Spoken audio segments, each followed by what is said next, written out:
I am going to give you 7 principles of Solomonic wisdom that ends the argument. There comes a moment in every person's life when they realize that most conflict has nothing to do with truth. It has nothing to do with logic. It has nothing to do with who is right. Conflict is almost always about one thing: emotional control.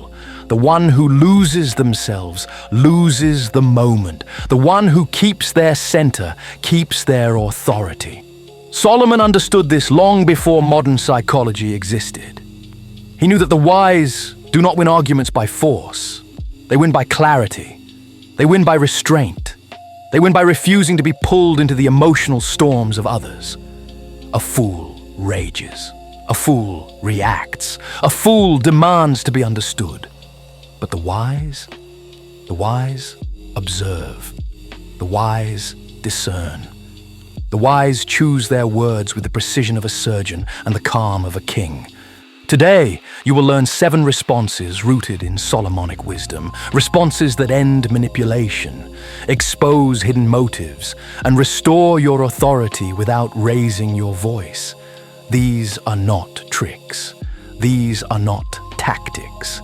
These are the habits of someone who refuses to be ruled by chaos. And the seventh response is the one that changes everything. Once you understand it, you will never fear conflict again. Let's begin. Principle 1, the stillness principle. The first response is not a sentence. It is a state of being. When someone attacks you, pressures you, or tries to provoke you, your instinct is to react, to defend, to explain. But Solomon taught that a wise man holds his peace. Stillness is not weakness. Stillness is judgment. Stillness is the moment where you decide whether this situation deserves your energy. So when someone throws an accusation or a trap question, you do nothing. You breathe. You let the silence stretch. You let their words hang in the air like smoke. In that silence, they begin to hear themselves. In that silence, they begin to question their own motives. In that silence, you reclaim the frame. Stillness is the first act of authority. It is the moment where you show that you are not controlled by their emotion. You are governed by your wisdom. Principle 2, the clarity question. When someone comes at you with heat, chaos, or emotional exaggeration, you do not match their fire. You do not defend yourself. You do not enter their storm. Instead, you ask a question that brings the conversation back to truth. Are you all right? You seem troubled. This is not sarcasm. This is not mockery. This is clarity. You are not attacking them. You are observing them. You are shifting the focus from the content of their words to the condition of their spirit. Solomon taught that a gentle answer turns away wrath, and nothing is gentler or more disarming than calm curiosity. When you ask this question, you step out of the role of opponent and into the role of observer. You are no longer in the argument. You are above it. And once you rise above the argument loses its power. Principle 3, the boundary of detachment. There are people who argue not to understand, but to drain. They want your reaction. They want your energy. They want to pull you into their emotional gravity. Solomon warned repeatedly about engaging with fools, not because fools are dangerous, but because fools are exhausting. So when someone tries to bait you with a provocative opinion or a dramatic statement, you respond with calm detachment. That's one way to see it. You acknowledge their words without absorbing them. You recognize their perspective without validating their chaos. You are not agreeing. You are not disagreeing.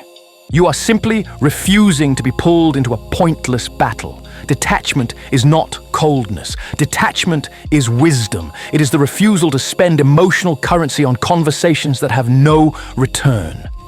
Principle 4. The mirror of intent. Some people do not attack directly. They hide their hostility behind jokes, hints, and subtle jabs.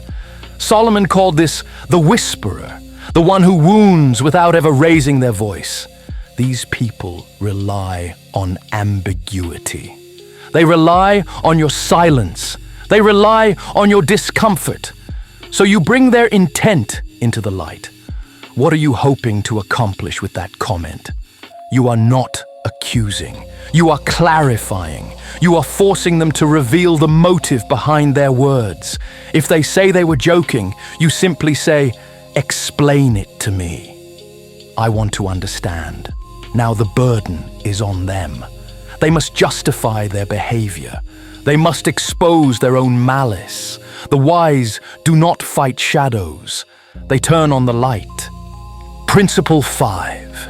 The weight of disappointment. There are moments when someone's behavior is not just irritating. It is beneath the standard of the relationship. They lie. They break trust. They act small. In these moments, anger is too easy. Anger gives them power. Anger shows they reached you. But disappointment reveals the truth. I expected more from you. You are not attacking. You are not shaming. You are simply acknowledging the gap between who they claimed to be and who they chose to be. Solomon understood that the wise do not punish with rage. They correct with truth. And truth, spoken calmly, cuts deeper than any insult. Disappointment is not a weapon. It is a mirror. And most people cannot bear to look into it. Principle 6. The withdrawal of energy. There are people who thrive on conflict. They do not want resolution. They want reaction. They want attention. They want to keep you entangled in their emotional web. Solomon warned that a fool's voice is known by many words, and the more you speak to a fool, the more foolish the conversation becomes. So you step back. This conversation isn't leading anywhere. I'm choosing peace. You are not surrendering. You are not giving in. You are simply refusing to feed the fire. You are reclaiming your time, your energy, and your emotional clarity. Withdrawal is not avoidance. Withdrawal is sovereignty. It is the recognition that your peace is more valuable than their chaos. Principle 7. The final word of authority. And now we reach the final response, the one Solomon himself used repeatedly.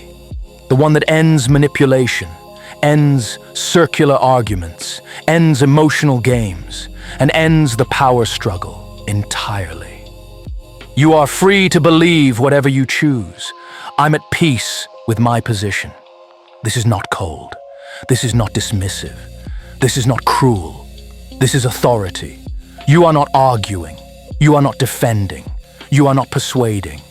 You are simply stating that your truth does not require their agreement. This is the moment where the entire dynamic shifts.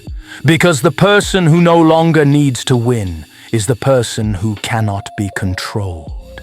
The person who no longer fears disagreement is the person who cannot be manipulated. The person who stands in truth stands alone and stands unshaken. This is the Solomonic nuclear option, not silence, not coldness, not withdrawal, but peace. A peace so firm, so grounded, so unbothered that no argument can touch it. Remember, this is the wisdom that frees you. These 7 responses are not tricks. They are not tactics. They are not weapons.